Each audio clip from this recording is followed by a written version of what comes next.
Mike's Daily Podcast. FFF 2051, and it's Mike Matthews. Hope you're having fun. It's the weekend. It's Mike's Daily Podcast. It's a brave new world. It's a world where we have riots, we have coronavirus, we have these spaceships flying up into the atmosphere, and all these other things that we try to fear and try not to fear. You know what I'm trying to get at here. It's the Mike's Daily Podcast song for today, which is Mike's Daily Podcast. Over. I'm done.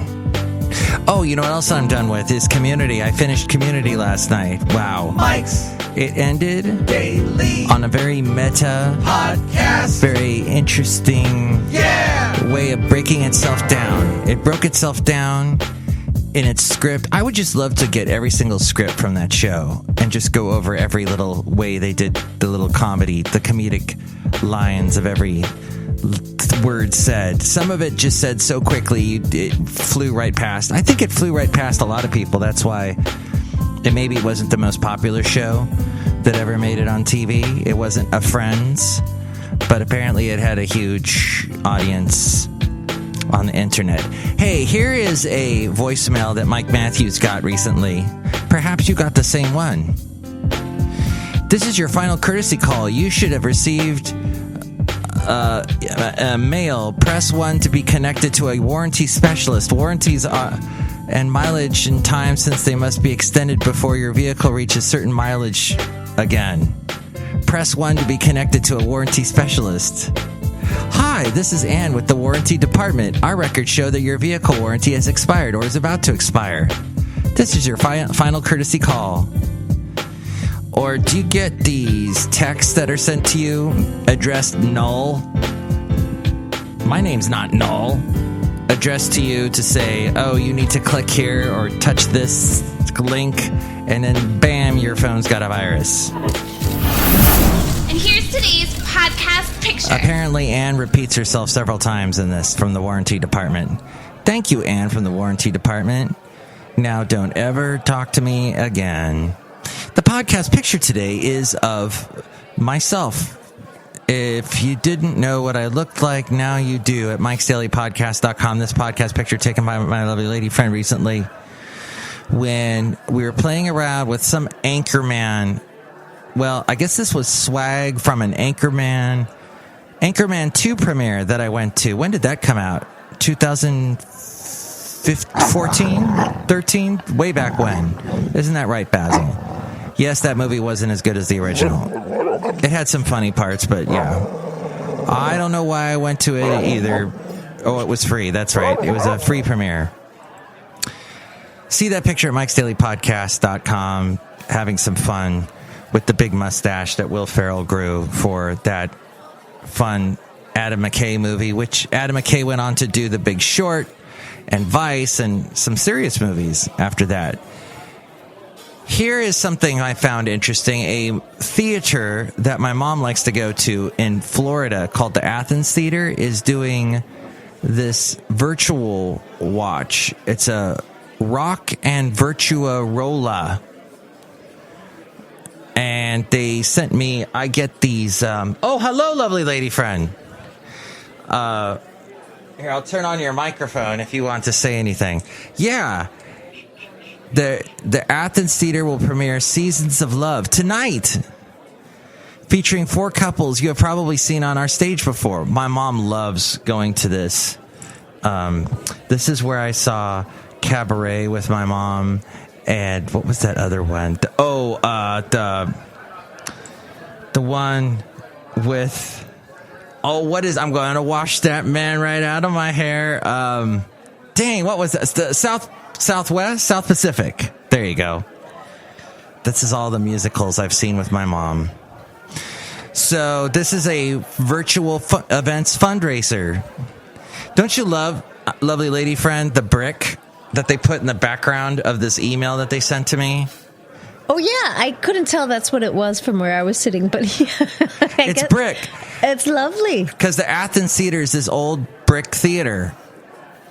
You know what my lovely lady friend really wants to do right now? She wants to get ice cream and make waffle ice cream sandwiches. I'm all about that right now. Explain this recipe. I don't know. I'm going to make it up. I saw the picture, so I'm assuming the recipe is all in the picture. It basically looks like ice cream sandwiched in between two pieces of waffle. Ah, okay. With sprinkles on the ice cream. That's going to be good. We're going to get fat and enjoy that. Oh, if we haven't gained our quarantine 15 yet, we're going to gain it now. Cafe Anyway, that's why I thought that was interesting how they are raising money for themselves at the Athens Theater. Which, by the way, it's in the... Maybe they should sell ice cream sundaes, too. Yes. And they're always so nice to Curbside pickup. Curbside pickup. What the heck does that even mean? Curbside pickup. Like they're actually going to come outside and bring it to the curb. We were having this discussion, my lovely lady friend and I, about how's it going to work in restaurants? Because you've already got, you know, how hard they work the food servers as it is. And then, did you ever work at a restaurant? Were you a food server? I was not a food server, but I did work at a restaurant when I was 17, 18. It was the summer before I started my freshman year in college. Oh. And I wanted to make some extra cash to take with me. Was that in the Bronx? It was in the Bronx. It was at this Greek diner. But I was not a waitress. I was the cashier. Oh. I was the greeter and the cashier. Aw. Yeah. Did people think you were Greek? I don't remember. I can't remember. I have been asked if I was Greek in the past, but I don't know if I was asked there. Have you seen My Big Fat Greek Wedding? I have. But you know how I am with movies. I can't remember them. Remember them. I've seen My Big Fat Greek Wedding so many times that as we go outside a cafe anyway, we're bringing Mike's Daily Podcast somewhere in Podcastro Valley. I can't think of a single line from that movie. Oh, except when the aunt is talking about something. There was when they did the biopsy, there was something growing on her shoulder, and it turned out it was her sister that she was born conjoined to. And that's an interesting part of the movie that I don't know why I remember that. I do not remember that. And Joey Fatone's in it from NSYNC. NSYNC. Or was he a Backstreet Boy? No, he was an NSYNCer. I think so, an NSYNCer. Here, look at this. Yahoo Life. You're always on Yahoo. Look, I went to Yahoo Life. And this person was talking about what it's like to have anxiety disorder during the pandemic. And this person here, whose name is Megan Williams, she goes to the University of Pittsburgh. She has OCD, and she says her OCD is largely focused around safety. She'll lock a door and have a crippling panic that she didn't lock it enough. I have felt that. I gotta lock it even more, even though all you have to do is turn the switch. And you're like, no, I didn't turn the switch right. And will feel the need to, which the more coffee that I drink, the more I feel that. I've noticed. If I don't have any coffee, I lock it, everything's fine. But it goes back to when I lived in Ventura, and I lived in this duplex that was up on this hill, which has since burned down. That last big fire in Ventura, it burned down.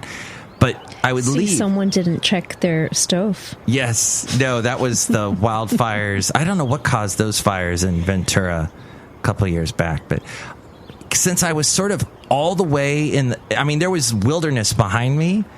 I just felt the need to double check everything before I left because I didn't know what was living up in the hills and the wilderness. But anyway, this... Like Bigfoot could be living up there. And Bigfoot would start a fire? Or he would break into your home? He'd break into my house and steal all my CDs that we have for some reason outside a cafe anyway now. And I just grabbed, this is Big Audio Dynamite. I think we were listening to them the other day. They were one of the guys from The Clash made that band. Okay. So she said her compulsions have changed slightly with the COVID-19 pandemic. Oh, she also checks to make sure she turned off the gas burner 3 times. She says, for over 2 months, I didn't go anywhere. I went home, washed my hands until they were cracked and bleeding. Ouch. The feeling with OCD is that you are out of control and you do not, and you do your compulsions to regain that control, even if they are irrational. So a compulsion is the actual... It's the behavior. It's the behavior. The obsession... Those are the thoughts. Those are the thoughts. Ah, okay. I was wondering about that.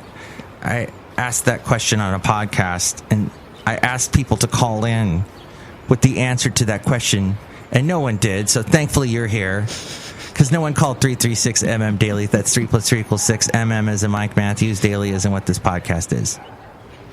Has been for many days now.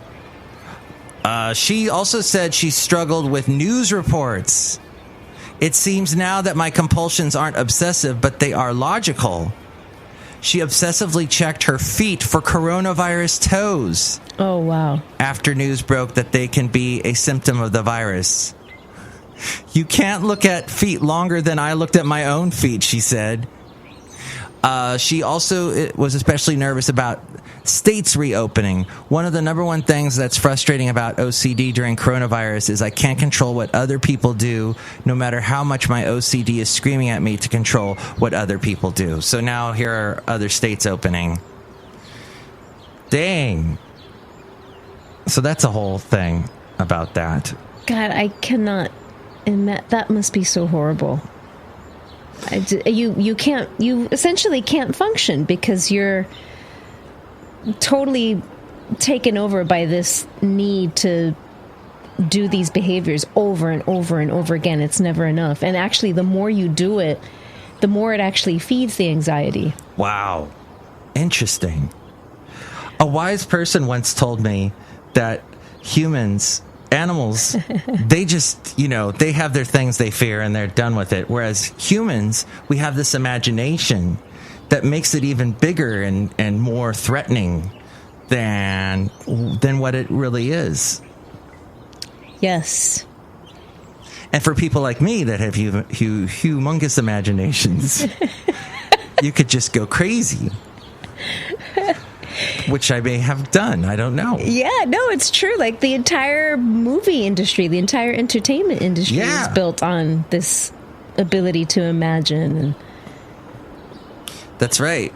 OCD has, and musicians, a lot of artists. Yeah, I'm sure have it.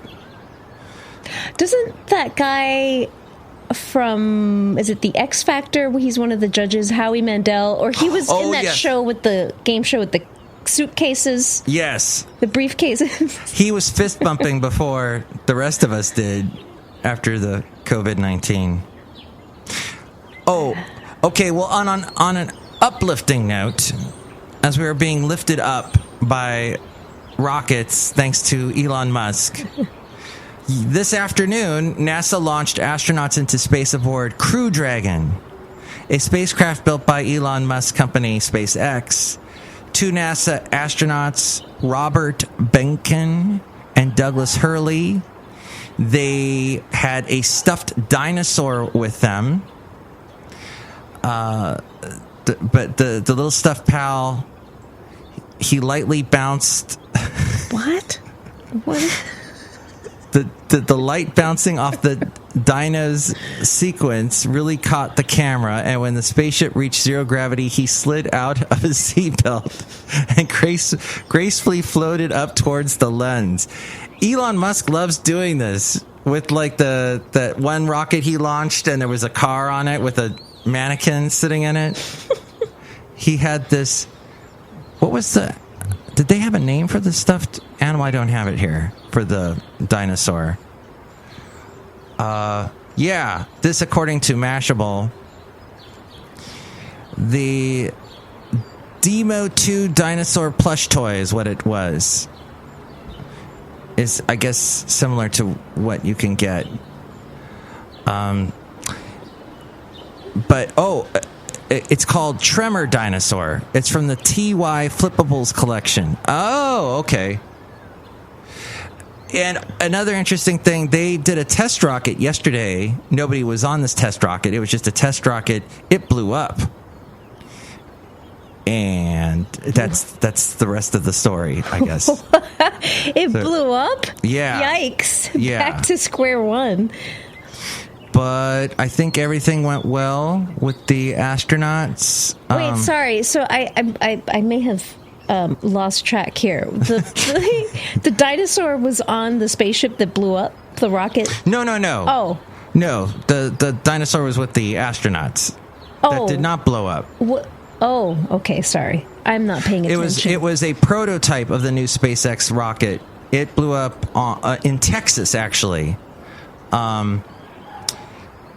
Starship exploded yesterday during ground tests in South Texas as Elon Musk's space company pursued an aggressive development schedule to fly the launch vehicle for the first time. But that I see. Today they launched the SpaceX Starship. And yeah. That's enough. Put down the mic. Nah, I'm confused. There's too many spaceships being launched. And I can't find the rest. I have to say, Mayday. But I think they're okay. I hope they're okay. And that's pretty much the end of today's show. Oh, wait, let's say hi to some people out here at Cafe Anyway who are enjoying not watching anything get launched. Hi, Mark. It's Benita the Rodeo Queen. How's y'all doing? And to Disgruntled Fiddle Player, tell you what. What? I think that's really cool about astronauts and dinosaurs and rockets and such. Hi, lovely lady friend person. Hello, Disgruntled Fiddle Player. And look who else is here. Hello, Mark. I make delicious root beer. Have some right now. I'll cut you. Oh, boy. There he goes. He's pouring some root beer for us now. Oh, it's so good. You hate root beer. This one is amazing. But you love the sound effect of the root beer being poured. Poured to you. Okay, everyone, enjoy your rest of your... I don't know if I'm doing one tomorrow. We'll see. But thank you for listening to the show. If you have any comments, you can add 336MM Daily to the comments by calling that number I just threw in the middle of that sentence. 336MM Daily. Thank you, lovely lady friend. You're welcome. Thank you. Mike's Daily Podcast is written and produced and performed by Mike Matthews. His podcast is super easy to find. Download or listen to his show and read his blog at MikesDailyPodcast.com. Email Mike now at MikesDailyPodcast@gmail.com. See you tomorrow. Bye.